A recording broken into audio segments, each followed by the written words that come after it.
Ketika makan siang beberapa hari yang lalu, sahabat dan partner bisnis saya membuka pembicaraan. Barusan gua abis ngajar di Stanford University bro, online kelas. Kelasnya 500-an orang yang hadir, kebanyakan mahasiswa S2 dan S3, plus profesor kampus. Gua lagi fire up aja tadi. Gua nantang diberondong dengan pertanyaan-pertanyaan yang sulit, bahkan itu yang gua harapkan. Emang seperti apa pertanyaan yang sulit itu bro? Seperti AUKUS, kuat. Ya itu mah makanan lu, dimana sulitnya. 6 bulan yang lalu bahkan kita sudah diskusi yang membuat kepala gue meledak. Lu seneng lagi. Dengan AUKUS, lu bilang gak kebijakan luar negeri Indonesia tuh dodol di kelas tadi? Saya bertanya. Ya enggak lah, dijawabnya dengan cepat. Kalau gue nih ya, kalau gue pasti gue bilang dodol kebijakan luar negeri negara tetangga itu. Bukan hanya kementerian terkait, tapi kebijakan ekonomi luar negeri dan kebijakan investasi dari luar negeri. Foreign directnya, gue libas sekalian kedodolannya berkaitan dengan AUKUS. Intinya sederhana, samain aja jawaban kita negara tetangga dengan jawaban Thailand atau Malaysia. Netral. Kalau nggak berani seperti kebijakan Vietnam dan Filipina yang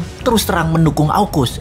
Negara tetangga tahu nggak bilangnya apa? Tidak mendukung AUKUS. Benar-benar provinsi jadinya di mata dunia negara tetangga itu. Lalu apa efeknya? Efeknya yang gue takutkan adalah kelangkaan energi terjadi di negara tetangga tersebut. Demikian saya melanjutkan dialognya yang kali ini dia yang diam. Biasa dia menyimak kesoktahuannya si bosman. Perang saat ini bergeser ke arah perang energi setelah perang cuaca dimainkan. Perang cuaca dimainkan globalis dan salah satu yang mau ambil bagian adalah para fossil oil mogul atau para oligarki minyak dunia yang merasa tertantang dengan perangnya globalis. Kegenitan sok-sokan mau memakai baterai dan anti fossil oil membuat gerah penguasa energi yang faktanya di seluruh dunia sejauh ini 80% masih menggunakan gas, minyak bumi, dan batu bara. Lalu Tiongkok sok-sokan mau memimpin dunia sisi lawannya yaitu akan menggunakan baterai, akan jadi raja baterai. Padahal 70% energi Tiongkok import yang masih pakai gas, minyak bumi, dan batu bara. Digeret lah harga batu bara ke $230 dan digeret harga gas ke harga tertinggi, kemudian digeret harga minyak mentah di atas $80. Bisa buat jedak harga BBM di negara tetangga nantinya sebentar lagi. Bukan itu aja, pastinya nggak ada dolar buat beli minyak dan gas karena stok fulus banyakan yuan jangan-jangan. Namanya juga provinsi. Makanya jangan sok-sokan anti AUKUS, netral aja, slow aja. Bisa nggak ada energi ntar di negara tetangga itu. Perang energi adalah senjata perang untuk memukul Tiongkok. Lama sudah kita menganalisa hal ini. Setelah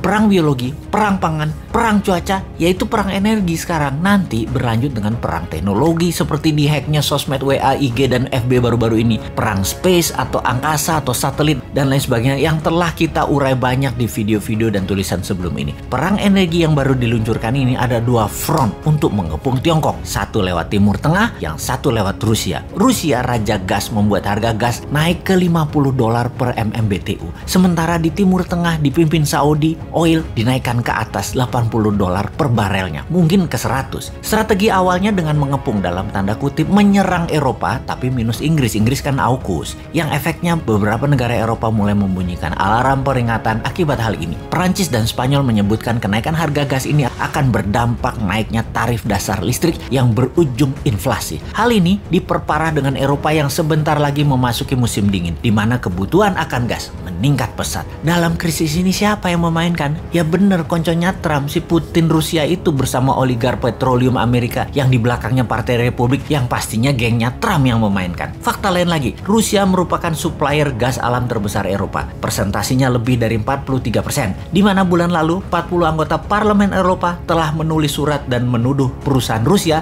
Gazprom, memanipulasi harga gas. Dalam surat tuduhan itu, para anggota parlemen itu menyebutkan bahwa berkurangnya aliran gas merupakan upaya Moskow untuk menekan Eropa agar mau mengaktifkan pipa gas Nord Stream 2. Pipa gas Nord Stream 2 yang menjalar dari Eropa ke Jerman melalui Laut Baltik itu merupakan proyek yang telah diselesaikan. Namun, Jerman menolak aktivasinya. Kremlin pun menekan dengan strategi dikuranginya pasokan aliran gas ke Eropa yang melalui Ukraina yang memaksa Jerman mau mengaktifkan pipa gas Nord Stream 2. Amerika sendiri juga ikut bereaksi dalam krisis ini. Menteri Energi Amerika Jennifer Granholm mengatakan bahwa Eropa saat ini terancam dengan adanya isu kenaikan harga gas yang dimainkan oleh Rusia.